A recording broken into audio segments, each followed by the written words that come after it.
tell a function has exponential growth if your base has a value larger than 1. Larger than positive 1. Example. You wrote that wrong the first time. Yeah, I think. Yeah, but Did I? It looked weird. I'm You put- sorry. yeah. Okay, the last one, You confused me. for those of you online. B must be between 0 and 1. I had my inequality symbols facing the wrong direction. I apologize. Please make a note of it. Correct your notes. All right. If your base is a value larger than 1, then that means that you are growing, which means that your function is doing this. As x is getting bigger, so is y. Does that make sense? Yeah. Let's test it.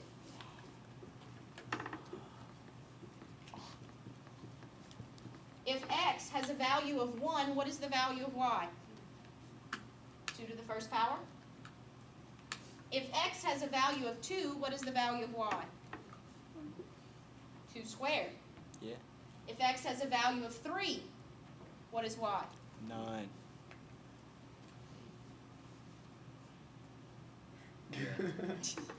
My bad. 2 times 2 is 4, 4 times 2 is 2 times 2 is 4, 4 times 2 is 8. Scotty, you have a question? What did it equal? I'm going to show you that in a second. If it equals 1, you have a linear function. Okay? All right. Examples. So we're not graphing it today? No. are we gonna learn a way that's not a table of points or whatever? Yes, we are. We're going to have a general graph. It's not going to be precise. It's going to be pretty darn good. We're your best class. Since you're videoing in our class. Videoing. Plead the fifth. 4. Okay. What is the base of the exponent? Is it 1/2? Is it It's 5? five. Or is it a Five. combination? It's 5. It's 5. I'm going with 5. So the parentheses. this 1/2 does not affect my determining if there is growth or decay. The 5 determines if there is growth or decay. The difference that this 1/2 makes is that the growth is not as sudden and as steep. The growth is much slower. Okay? Because if the 1/2 was not present, as I squared 5, y would grow to 25, right? But with the 1/2 present, as I square 5, y only grows to 12 and a half. So the growth is not as quick. It is not as steep. All right. Recognizing growth or decay. That's all we're touching on today. That's it. Boys, It's not me. let's try to be a little bit more mature.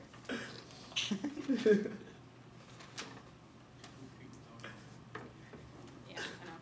I think your video might be. Now, what happens if I put a negative base? And Then it's it, decay. then it becomes a decay. No, Oh no, It because becomes, it becomes yeah. growth. It's Neither. still a growth. it's a stays the- reflection Yeah. Yeah. of a growth. Oh. Because the base of x is greater than 1, so normally we would have said that that function had exponential growth. But because there is a negative in front of the, I'm going to come to you. Because there is a negative in front of the base, it creates a reflection of that function. Sweet. So we would simply flip it. This is actually what that function would look like. Yes, Jordan? What if the exponent? I mean, what if the negative is in parentheses with the? It doesn't matter. It's still the same thing. The base is negative. Okay? But then you could be a positive. That wouldn't be a workable function. Gotcha. Because you can't have y here, then y there, then y here, then y there. Okay? Yes, It'd be a Abby. little- Looks like So if you had It's in negative squiggles. 1/2, it would be the reflection of a decay. It would be the reflection of a decaying function. Exactly. That'd be cool. Okay? An opening squiggle. And let's draw an example of that. Maybe like a stoner trumpet.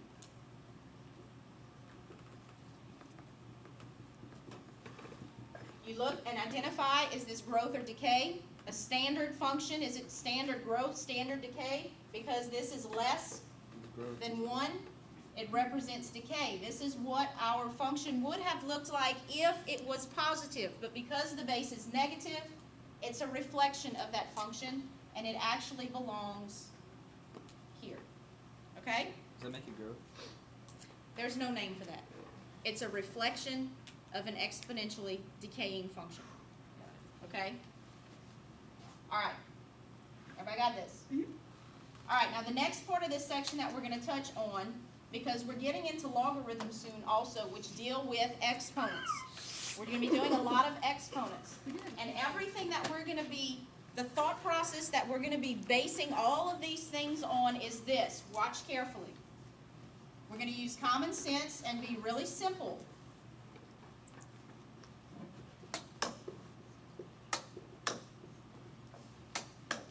If I set these things in the form of an equation, hold on, let me speak.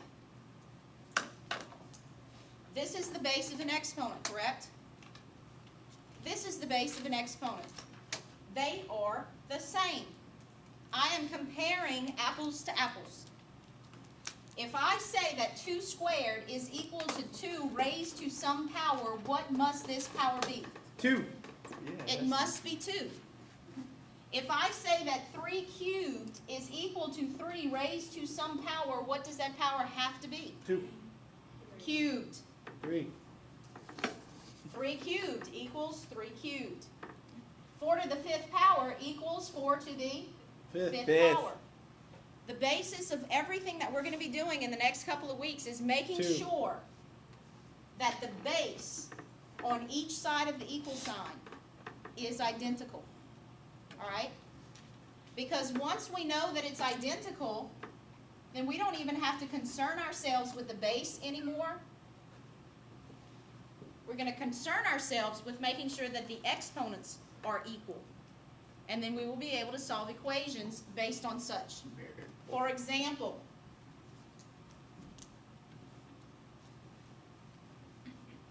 in this case, if I wanted you to find the value of x, this is a base of 2, this is a base of 2. In order for them to be equal, the exponents must be identical. This is the equation I'm going to solve. What value of x would make this equal to 2 1/2. if x equals 1/2? So in this case, the value of x is 1/2. And that's the answer that we would be looking for, because we are trying to solve for a variable. What was that? What? Did you do that? Do what?